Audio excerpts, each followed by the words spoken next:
রফিক ভাই আজকে রাত্রে পার্টি হবে, পার্টি যা খরচ আছে সব আমার। কের পার্টি ভাই? আর এবার ফেসবুকে টেকা আইছে, আমি যাইতেছি ব্যাংক তোলার লাগিন। ভাই তোমার যে ফেসবুক আছে আমি তো কোনোদিন দেখছি না। আর এবার তুই জানবে কেমনে? বিভিন্ন আইডি থেকে ডাউনলোড নামায়া কপি করে আমি সমানে সাথে দিই। কিন্তু ভাই আরেকজনের ভিডিও যে ডাউনলোড করে ছাড়ো, এটা কি ঠিক হইতাছে? না আমারটা ঠিক হইতাছে না। কত কত মানুষ ডাউনলোড নামায়া সাথে হ্যাঁ ঠিক আছে। আরে ভাই এইভাবে অন্যের ভিডিও দিয়ে কয়দিন চলবা? নিজে করো। এই কপি পেস্ট করে ভিডিও করে তোমার লাভ আছে কোনো? যা করবা নিজে করবা। এই যে আজকে যাইতাছো ব্যাংকে, হ্যাঁ তিন মাস পরে টিয়া তুলতা না, কারণ একটা স্ট্রাইক কায়ে বয়ে থাকবা। কি দরকার আছে এইভাবে তুমি টিয়া কামানির? নিজে পারলে হেডে করো। আবার নিজে ভালো শত শত মাসে করতেছে বেটা, আমার নিজেরটা। শতাশতি মানুষের সবাই দিয়েই এরকম হইতেই পারে, এরকম করা ঠিক না। কথাটা সবসময় মনে রাখবা।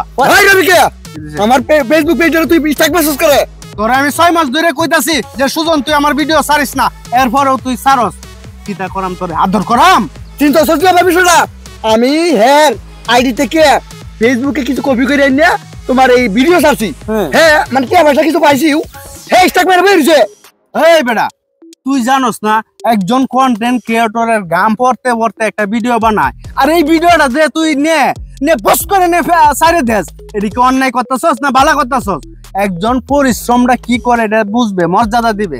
তোর আইডি থেকে তো হাজার হাজার মানুষ নিয়ে কপি করে ছাড়তেছে। হাজার হাজার যারা করতেছে এরা করতেছে, কিন্তু এরা বুঝে না। এরাও বুঝ, যখন এরা বুঝবো তখন ঠিক করতো না। তবে এরা না করা উচিত। তার মানে এটা ভুল। এটা ভুল না তো কিতা? নিজে বুঝছ না? এত পরিশ্রম করে ভিডিও করতেছি, তুই নে বস করে নে সারি দিতাছস, আরেকজনে সারি দিতাছে, আর 70 জনে সারি দিতাছে। এটা কি অপরাধ? দণ্ডনীয় অপরাধ। কিন্তু অনেক কন্টেন্ট ক্রিয়েটর আছে সহ্য করে থাকতেছে। যাই হোক ভাই এরকম করিস না, এরকম করলে ভবিষ্যতে কোনো সময় আইডি ঠিক থাকতো না। যাই হোক প্রিয় দর্শক, আসলে আমরা দিন রাত পরিশ্রম করে একটা ভিডিও তৈরি করি, জানেন না কি কষ্ট হয়। প্রিয় দর্শক, আমাদের মূলত এই ভিডিওটা করার উদ্দেশ্য হচ্ছে এটাই, সারাদিন রোদে বৃষ্টিতে কাদায় পানিতে অনেক কিছু করে একটা ভিডিও আমরা কন্টেন্ট তৈরি করি। এখন এই ভিডিওটা আপলোড দেওয়ার পরে আপনারা বিভিন্ন পেজে নিয়ে কপি করে ছেড়ে দেন। ভাই আমাদের কষ্ট লাগে। আপনারা যদি অরিজিনাল কন্টেন্ট ক্রিয়েটর হন, ফেসবুক যদি আপনাদেরকে চালাইতে হয়, তাহলে আমরা নিজেরা কিছু তৈরি করে তারপর আমরা আপলোড দেন। নিজের কি প্রতিভা আছে এটা প্রকাশ করেন, অন্য জনেরটা কপি করে আপনি ছাড়বেন, এভাবে আসলে বেশি দিন টিকা যায় না। আজকে আমি না হয় আরেকজন না হয় একজন না একজন আপনি স্ট্রাইক দিবি আপনাকে। তাই সবসময় সতর্ক থাকবেন যাতে অন্য কেউ ভিডিও আপনার রিপাবলিশ না করেন। ঠিকই আছে, ঠিকই আছে, ঠিক আছে। প্রিয় দর্শক, আসলে কথাটা ঠিক কইছে, কিন্তু আসলে আমরা মূল উদ্দেশ্যটাই হলো ভিডিওটা করার, যারা কপি করে